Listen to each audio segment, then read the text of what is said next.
Well, it's partly obviously, as any MP would be, I've been concerned about mental health services since I got elected 17 years ago. We know that they have reached crisis point. You hear so many horrific stories about people put on waiting lists, not being able to get the beds that they need, being sent, children being sent hundreds of miles away from home when they are struggling with things like eating disorders. So it was very much on my radar. But yes, in November last year, my friend Rick took his own life. And in some ways, there was a degree, well, I won't say it was inevitable because, I would like to think that, perhaps if other things, certain things had happened at certain times, then he could have been saved. But, he had a difficult childhood. He spent time in care. He joined the army at 16 and saw some pretty horrific things, serving in Bosnia in the First Gulf War. And then he experienced 20 years of poor mental health once he left the army. So, and we were shocked that it happened. But in some ways, looking at it with hindsight, it certainly wasn't unexpected.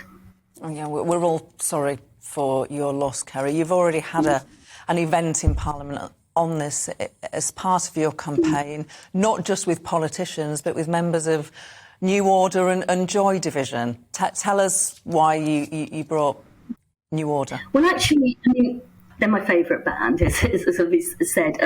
And I sort of got to know them a little bit a few years ago.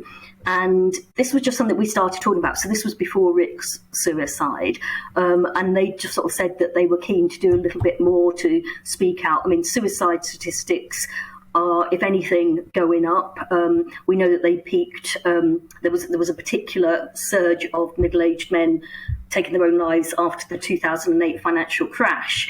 And now with the cost of living crisis and there's fallout from the pandemic, there's real concern that we're going to see another spike. And very little has been done in terms of trying to meet government targets. Kerry, you have this debate in Parliament. Sorry? You have this debate in Parliament tomorrow, where you will get the chance to put your demands directly to the minister responsible. What is it that you're demanding in Parliament tomorrow?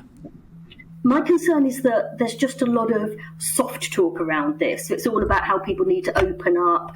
They need to sort of ask people how they are and have a cup of tea with them. Whereas actually, as I said, mental health services are in crisis. So we've got people that are turning up because they can't get appointments for therapies or even GP appointments. They're turning up at A&E. So I actually want a very clear suicide prevention strategy from the minister that addresses people at the point where we know that they're at risk of harming themselves if action isn't taken. That would be my main ask from her, is that things that aren't tinkering around the margins, but a very clear strategy for helping people that really need it. And I think waiting lists is absolutely key to that. Kerry McCarthy, Labour MP for Bristol East. It's your first time on the channel. You're very welcome. Thank you for telling us about why you're campaigning on suicide prevention. Nice to see you.